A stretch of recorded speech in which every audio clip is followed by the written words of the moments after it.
sayang-sayang lagi. Sayang-sayangan. Besok dia ke Bangkok. Dia yang ke Bangkok. Besokannya ke Bangkok. Besokannya ke Bangkok. Golf sama saudaranya. Hati kan masih dongkol, baru kemarin, baru baikan. Dia ke Bangkok sama temennya. Jam 10. Dia WA, dia ada WA gue, aku baru sampai Bangkok, terus gue nggak bales. Terus kayak gitu, tiba-tiba dia jam 10 atau jam 9 dia nggak angkat telepon sama angkat video call. Sebenarnya gue nggak pernah telepon sama video call dia. Gue tuh emang sebenarnya tuh di hati tuh gue cinta, tapi gue pengen mengakhiri, tapi nggak tahu gimana. Kalau nggak ada dia tuh gue kayak mau mati. Guys, lihat barang-barangnya. Kita mau kabur. Iya. Kemana? Ke kolam. Pokoknya kita mau kabur karena. Jadi kemana? Ke Bangkok. Bulan depan aja. Pulang aku dari Bangkok. Emang kamu jadi pergi? Jadi lah. Ya kali nggak jadi. Bangkok. Bangkok. Bakso. Kita juga kabur, oke? Ke Bangkok mau makan bakso. Kita juga kabur. Udah begini deh. Kabur dengan heboh. Kita punya. Udah ada yang punya.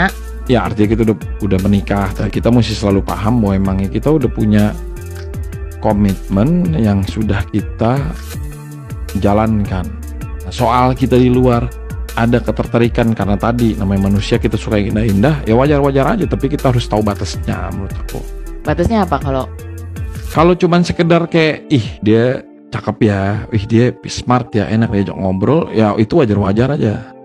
Tapi kalau sampai udah nyaman, sampai ibaratnya membuat kita bangun tidur kita pikir gue cepet-cepet kerja untuk ketemu dia, terus punya niatan lebih supaya gue bisa makan siang sama dia, ntar gue bisa ini, itu udah kita mesti ingetin diri kita sendiri lagi gitu bahwa ini kayaknya udah salah kan gitu kan.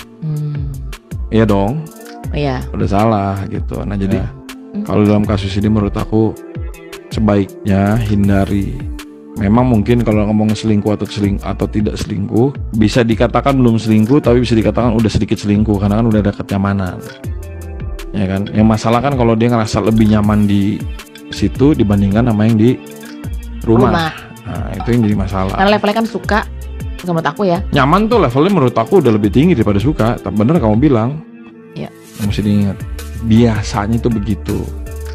Ketika kita belum berhubungan sama seseorang, ketertarikan itu membuat kita kadang-kadang tuh sedikit bias dalam menilai orang.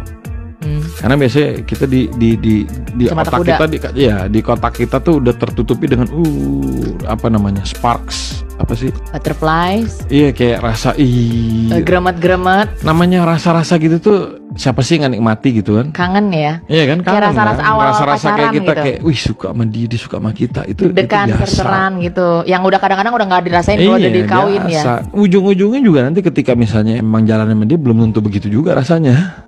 Iya, sama aja rasanya kayak yang nanti lagi dirasain. ketika udah nikah udah curhat ya, Say? Loh, enggak, emang bener. Ya bisa kapan aja, udah pulang ke rumah juga bisa keluar rumah lagi. Bilang pergi ke kantor, juga tapi nyatanya kesini bisa juga pergi meeting, tapi karaoke bisa juga pergi di kantor, tapi di rumah gue. Ya begitulah kehidupan, kenyataan memang pahit. Nih lo screenshot deh, habis itu gue mau tidur soalnya nih. Kabarin kalau udah.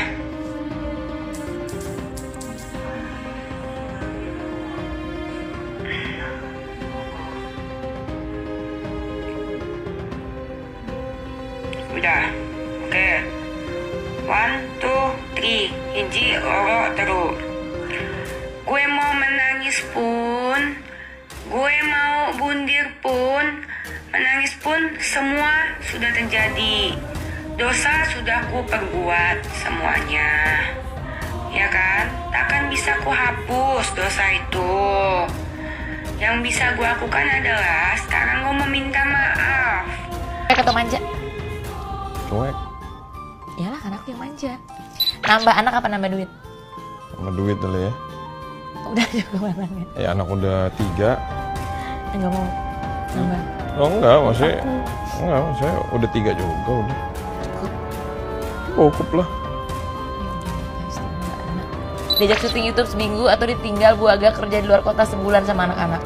Oh iya, tinggal sebulan sama anak-anak yang enggak. Kalau tinggal kamunya aja masih apa-apa, anak mana anak.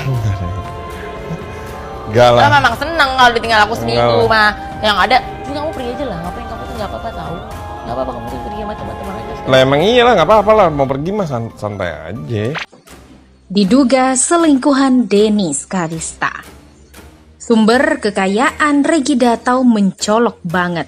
Keturunan tajir. Penghasilan Regida Tau 3 minggu buat shock.